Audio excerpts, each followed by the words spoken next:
کوشش کیجیے عمران خان کے خلاف کرپشن کے کیسز نکالے جائیں. میری بھی ایک دو ملاقاتیں ہوئی کہ جناب آپ تو بڑی سٹوریز کرتے ہیں. میں نے کہا یار ایک شخص, اور یہ عمران خان صاحب بیٹھے ہیں, شاید آپ میں سے بہت سے لوگوں کو نہ پتا ہو, پی ایم آفس میں ہمارے بھی ذرائع ہوتے ہیں, اکثر پوری کابینہ پریشان ہوتی تھی کہ جناب بات ہم نے کی ہے, کہاں سے پتہ لگ گئی.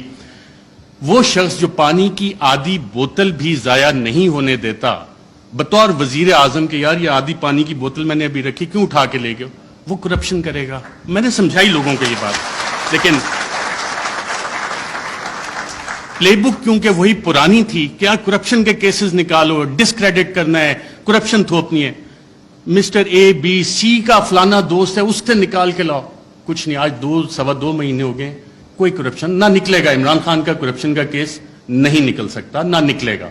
میں نے بتائی کہ نہیں آپ کچھ کوشش, میں کہا میں یہ کوشش نہیں کر سکتا کیونکہ مجھے یہ پتا ہے کہ عمران خان کی کرپشن نہیں نکلنی. اچھا, media narratives against P T I. French revolution جب آیا تھا تو اس وقت ایک تھاٹ تھا کنگ لوئی کا, میں ریاست ہوں, میں بادشاہ ہوں, میں قانون ہوں. اور یہی چیز ہم نے دیکھی کہ جب میڈیا نیریٹوز پی ٹی آئی کے خلاف بن رہے تھے, ابھی حال ہی میں آپ اگر آئی ایم دا کنگ کا دیکھ لیں, the king can do no wrong. King ہمیشہ, جو بادشاہ ہے وہ ہمیشہ اچھی چیزیں ہی کرتا ہے.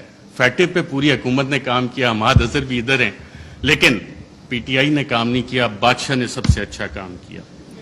آئی ایم دا لا, قانون میں ہی ہوں. پولیٹیکلی آئسولیٹ کرو پی ٹی آئی کو. آج پی ٹی آئی واقعی پولیٹیکلی آئسولیٹڈ ہے. کون سی سیاسی جماعت ہے جو پی ٹی آئی کے ساتھ اتحاد میں کھڑی ہے؟ سب ایک طرف ہو گئے, لیکن ایک سٹرینتھ گین ہوئی اس میں.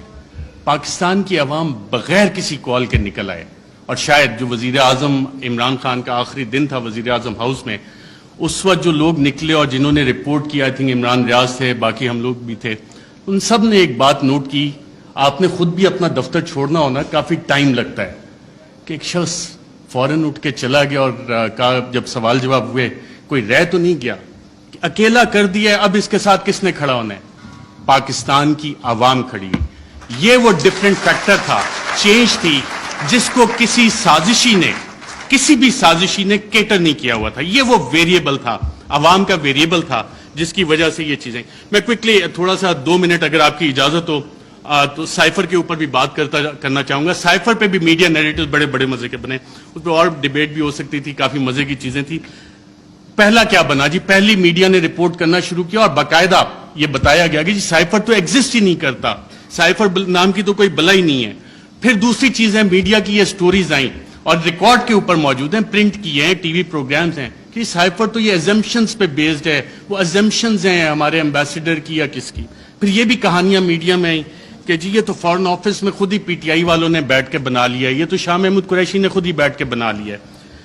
پھر جب وہ بھی ساری چیزیں, کیونکہ سائفر ایگزسٹ کرتا تھا, سائفر موجود تھا, پھر کہا گیا جی کانسپریسی کا ایویڈنس کوئی نہیں ہے. اچھا, پھر عمران خان بطور وزیر اعظم بھی میرا خیال وہ کرکٹ کھیل رہے تھے, اور جب انہوں نے کہا تھا کہ مینٹلی میں اسٹرانگ ہوں, تو بہت سے لوگوں نے انڈر ایسٹیمیٹ کیا. انہوں نے کابینہ کی بھی کمیٹی بلائی, کابینہ کی اسپیشل کمیٹی غالباً 30 مارچ کو ہوئی. 30 مارچ کو میں نے سابق وفاقی وزراء سے پوچھا, وہاں کانسپریسی کی بات بھی ہوئی, کانسپریسی کا ذکر بھی اس میں ہوا, اور پھر 31 کو نیشنل سیکیورٹی کمیٹی بھی انہوں نے بلا لی, اور اس کا بھی مور اس پہ لگ گئی کہ بلیٹنٹ انٹرفیرنس. اور اس کے آخری پیراگراف میں ایک لفظ لکھا ہوا ہے کہ جو 31 کو نیشنل سیکیورٹی کمیٹی کی میٹنگ ہوئی, اس نے 30 مارچ کے جو منٹس اسپیشل کیبنٹ کے ان کو ریٹیفائی کیا. اب 30 مارچ کو آپ سب وفاقی وزراء جو اس میں بیٹھے تھے, اس وقت کے وزیر اعظم اس میں بیٹھے تھے, ان سب نے کانسپریسی اور سازش کا لفظ اس میٹنگ میں ذکر کیا. یہ میرے ذرائع نے مجھے بتایا ہے, آپ سبھی یہاں پہ بیٹھے ہیں, اگر کسی نے کانٹراڈکٹ کرنا ہے تو سابق وزیر اعظم خود بیٹھے ہیں, وہ کر سکتے ہیں کہ 30 مارچ کو جو اسپیشل کیبنٹ میٹنگ تھی اس میں سازش کا ذکر ہے. بالکل سازش کا میں ایز اے جرنلسٹ کلیم کر رہا ہوں. پھر یہ کہا گیا کہ جی وہ انٹیلیجنس ہم نے خود ہی کر لی, اور انٹیلیجنس کی بیسس پہ آبویسلی اس پہ سوال اٹھے کہ انٹیلیجنس, ہمارے انٹیلیجنس کے ادارے بہت اچھا کام کرتے ہیں, دہشت گردی کے خلاف بہت اچھا کرتے ہیں, پاکستان کی سیکیورٹی کے لیے بہت اچھا کام کرتے ہیں. لیکن مسئلہ یہاں پہ آتا ہے کہ جب انہیں ڈریگ کیا جائے سیاسی معاملات میں اور یہ کہا جائے کہ جی انویسٹیگیشنز ہوئیں, کون سی انویسٹیگیشنز, یہ سوال ہوئے. اب ریجیم چینج میں انٹیلیجنس کا ایک بنیادی کردار ہوتا ہے, انٹیلیجنس انفارمیشن کا بنیادی کردار ہوتا ہے. اگر آپ اگلی سلائڈ کریں ذرا, Colin Powell, US secretary of state,